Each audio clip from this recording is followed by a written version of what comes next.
Our next speaker comes with a bit of a bite. Ryan Brook used to be a teacher in a secondary education school, and the students nicknamed him the Shark. And to this day, he doesn't know why. Let's hear it for Ryan, who will be telling us how a transformation can not only be successful when all levels of hierarchy are involved. Thank you. Yeah, thank you, Stuart. Oh, go back. Hi, everyone. Thank you very much, and thank you to Agile Tampere for having me here today. You're thinking two things right now. The first of which is, my God, his forehead is large. I apologize that on a 20-inch screen versus a 20-foot screen, my forehead didn't look that big at home. So yeah, that, and also, is he going to finish on time for lunch? Yes, I am. I've practiced. So I'm here today to talk to you about a topic that's really close to my heart. Bottom-up change management. We've heard a lot about change management already today. The reason why it's so personal to me is because, my God, haven't we all been through some bad ones? It's painful. It's painful when we go through change and people don't understand, those people at the bottom, what they're going through. And I don't like that. So what I want to talk to you about today is some of the change that I've been through, some of the change that I've, I guess, helped to facilitate. I don't like the term change manager. I prefer the term a change facilitator. And I'm going to try and give you a model, a very basic model, and a story of success of where we've tried to apply it. So just a brief introduction. I'm Ryan. As Stu said, I used to be a teacher, but I'm also an Agile consultant right now, a professional Scrum trainer, and primarily in the UK, I work as a government consultant. So yeah, I'm on the dark side, like I'm sure many of you are too. So this presentation is not here to try and teach you to suck eggs, but I wanted to start with something really simple. Bottom-up management is fundamentally where ideas flow upwards. And I want to share something with you, something that really pains me. Whenever you hear about change in an organization, the first thing senior leaders say is, let's have an offsite. Let's have an offsite that's going to cost us $100,000. Let's go to a lake. Let's have free food. Let's have free booze. And let's not invite anyone who the change is going to actually impact. That's something that I hate, mainly because I don't get invited. But it's a problem. It's a problem because those people come back and they have had an epiphany. We now know all your problems, and we also have all of the solutions. It's never worked for me. It's never worked for the people I've been working with at the bottom level. And so this idea is fundamental to what I'm going to be talking about. The ideas, the people who have the ideas are the ones facing the problems. The closest people to the problems have the solutions. That is not innovative. In fact, this talk is not particularly innovative. I was talking to Sadi last night. Agile is common sense. Then why are we all paid $1,000 a day to try and teach people? I'm not complaining, but hey, that's true. I want to share a picture. Now, I apologize. I'm an Agile consultant. I am not an artist, however I drew that, okay? And I want to see if it resonates with anyone. A faceless manager at the top, a change leader. You have absolutely no idea who it is. They edict style change. We need to change this for our organization, and those people at the bottom are going, who the hell are you? Yeah. Just as an aside, if you want to become more approachable in an organization, stick your face in your email footer. A face makes such a difference when you see who's emailing you. A smiling face. Don't choose your awful LinkedIn photo when you're like that. You know, a smiley, happy face when you're sending an email makes the world of difference. But I've been there, and I'm sure many of you have too. Has anybody got any idea who that is? And what that creates is a disconnect between the change you want to try and create.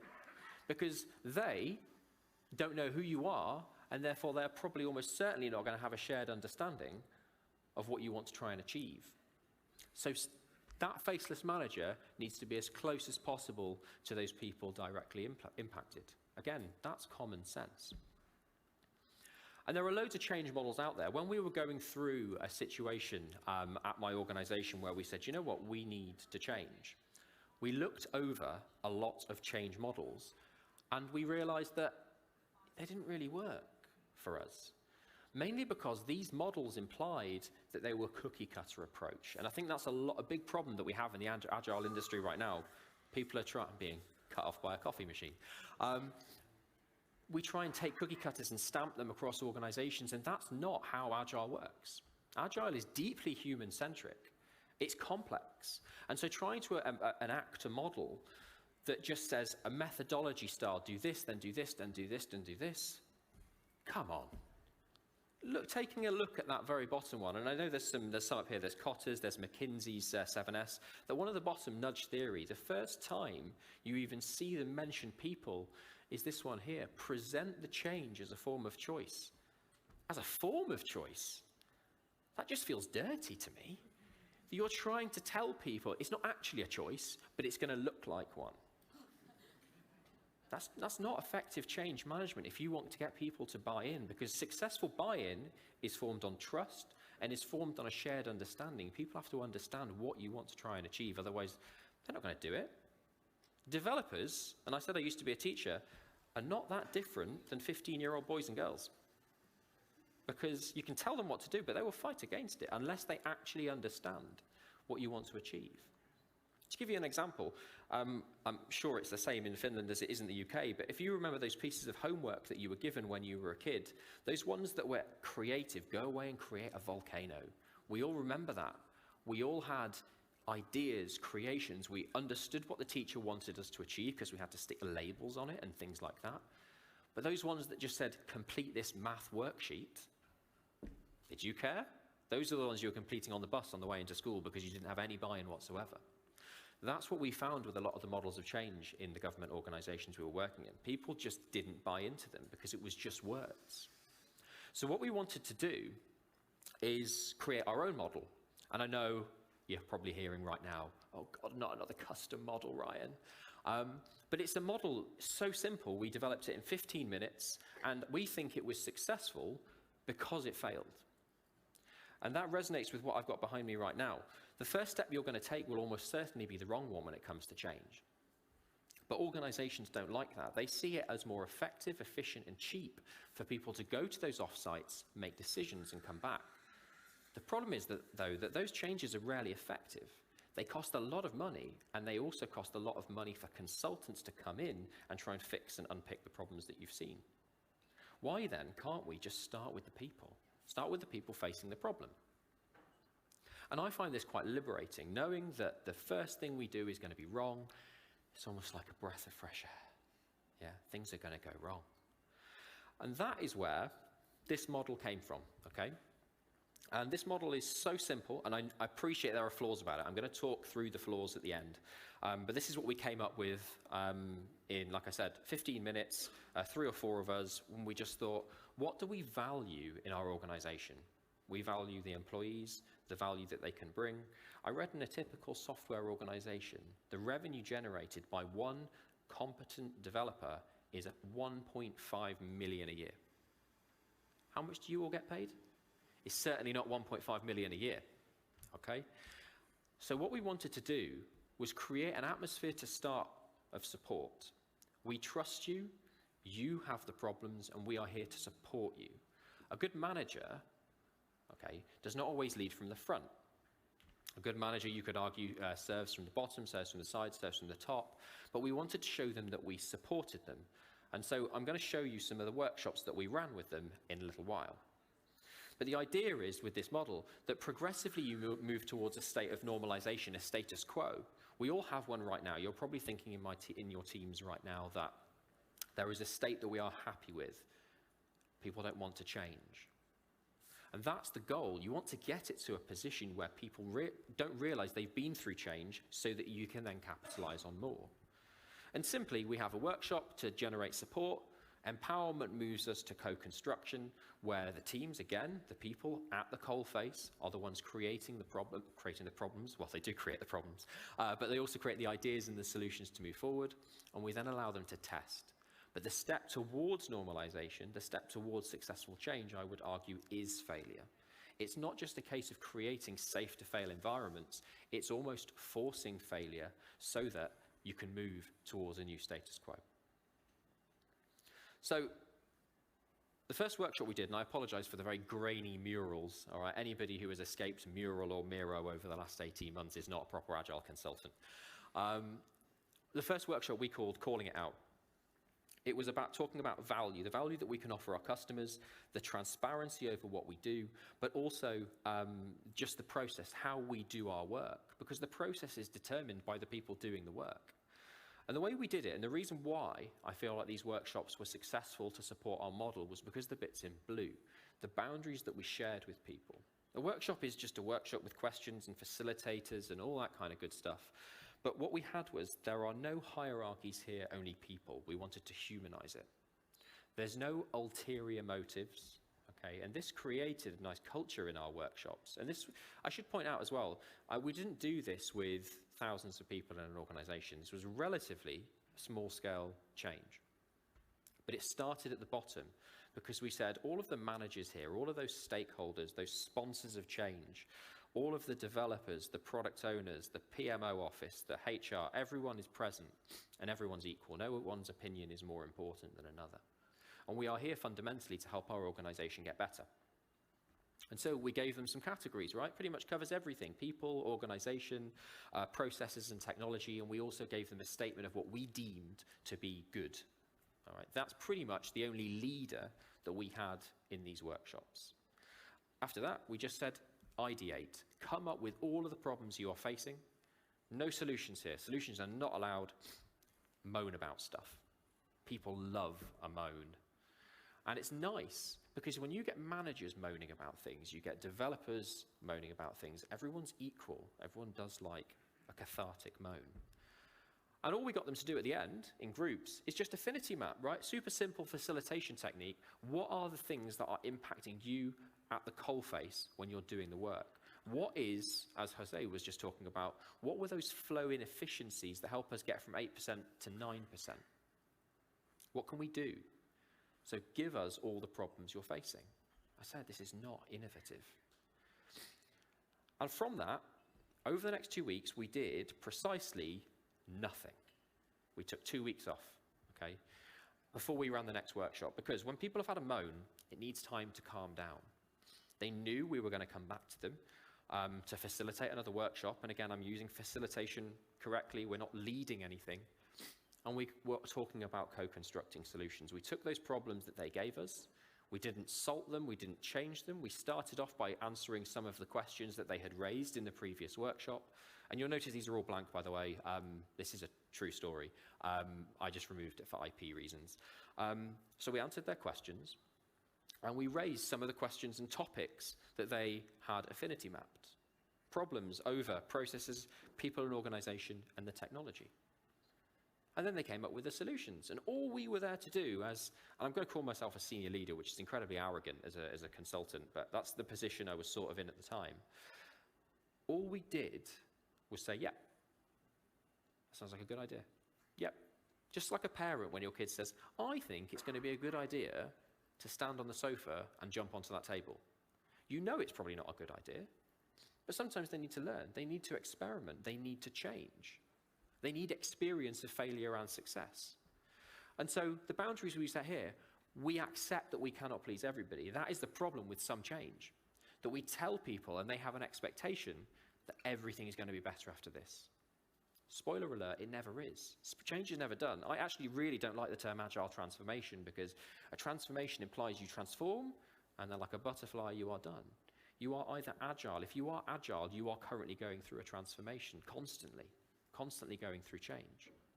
And so that was the second workshop, co-constructing the solutions. We then allowed them and encouraged them to test. And all we did in our third one, and the third one was the final one, was we were rubber stamping things. We just said, yeah, that's the team structure you've all agreed with, fine. That's the process you want to work on, Scrum, Kanban, XP, DevOps, whatever you want to try it. Because the problem and the solutions are yours. We're just here to help.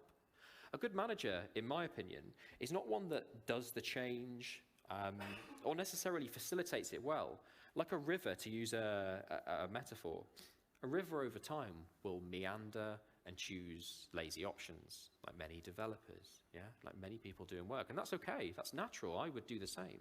A good manager, though, will help them to cut through to the most direct route, because that's going to save us money.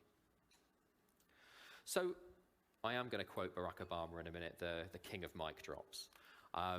But this model here, I told you that there were some problems with it, and there absolutely were. The first problem we had with this model is that it only looks like it goes one way. It only goes up. There were people, it's like snakes and ladders. People come down too. Particularly at the test level when people were trialing out the changes that they brought forward, it failed. And it got demoralizing for a lot of people because they hadn't experienced true failure before, even if it was on a small scale. So there really needs to be some slides coming back down because we needed to go back to supporting fairly frequently. Go back to, hey, do you know what? Ideate. What's another potential solution to that problem? What's another potential solution? Until you find something that sticks. But the main problem is that top bit, the normalization. It takes a long time. It takes a long time for people to reach a new status quo. We actually found, so the changes we brought, those workshops were done over a period of a month. And we thought, you know what? Another month, another 6 weeks, we'll be in a new place. No. 4 to 6 months later, we felt like we were in a position where we had reached the new status quo, where the process had become organic again. People were doing things without thinking. And then, only then, when the change fatigue has gone, are people ready to receive more and willing to do it again. So this is like a Lego block. You can then stack on top and repeat and keep going until you reach a normal, better state. So, Barack Obama, the real test is not whether you avoid this failure, because you won't. It's whether you let it harden or shame you into inaction, or whether you learn from it, whether you choose to persevere. Sometimes when you just have those bad days, when you have bad changes, you think, oh my God, it's never going to work here. It's not. It's like Thomas Edison. He didn't fail. He just found 2,000 ways not to make a light bulb. It's like agile transformation. It's not 2,000 ways to fail to do an agile transformation. You sometimes only need one. And also, that one way probably won't work at the next organization. So keep trying, keep iterating, and keep ideating. Test, fail, and normalize. And remember, good change managers are there simply. We were just there to rub a stamp, to say yes, to say give it a go, give it a try. And that does not mean that we always gave people permission to do everything.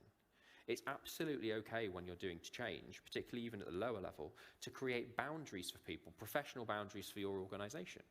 It is not a choice of freedom versus restriction. Very much like the Agile Manifesto, whilst we value those things on the right, we see value on the left more. And freedom is not something for just startups. You know, small-scale startups, yeah, they're free. They can do whatever they like because they might not have very clear processes and all that kind of stuff. If you're thinking, well, I'm in a heavily, like I said, I was working for government at the time. We're in a heavily regulated industry, pharmaceuticals, legals, things like that. It doesn't mean you have to have full restriction. This is not binary. You can be at one end of the scale or another, but you can equally be somewhere in the middle. Change facilitators are just trying to shift the pendulum from there to somewhere over here, because that freedom will get you increased revenue, it will get you improved employee retention, and quite frankly, it will get you a faster return on investment. What we were finding through doing our model, and by continually letting the bottom chain do change management, is about raising the ideas of innovation, raising the fact that you iterate really, really quickly. And what we were finding eventually was that people were being able to do this in a sprint. Okay, so the team's majority of them chose to do Scrum. What I've just described is a big-ass sprint retrospective over a scaled sprint retrospective, if you like. But when you get teams to test, fail, and normalize, you get them to do a retrospective really frequently.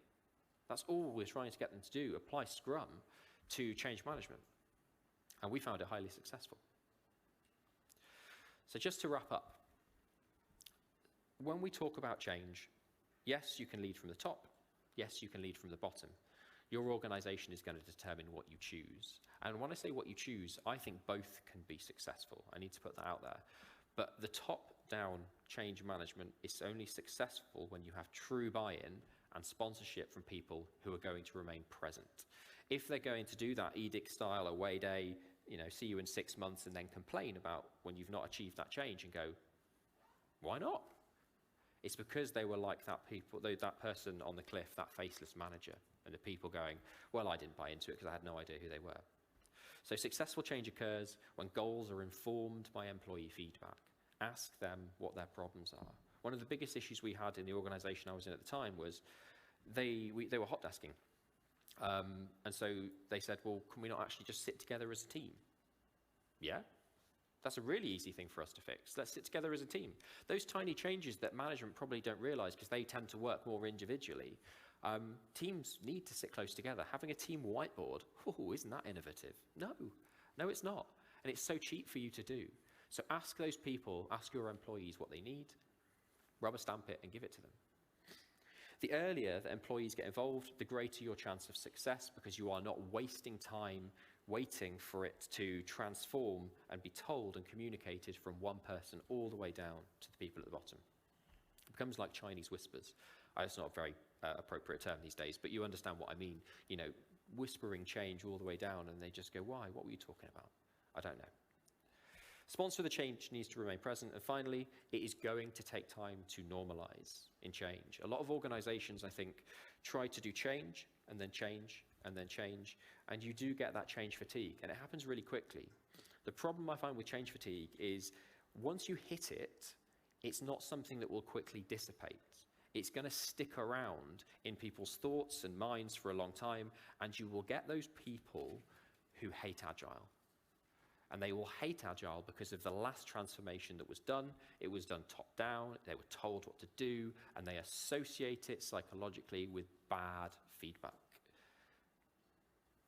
So, to wrap up, your employees are the ones who majorly have the problems because they're closest to the work. That's where you're going to make the most efficiency gains anyway. Get them to tell you the problems. Get them to give you the solutions. Trust them and allow them to fail. Thank you very much. Thank you.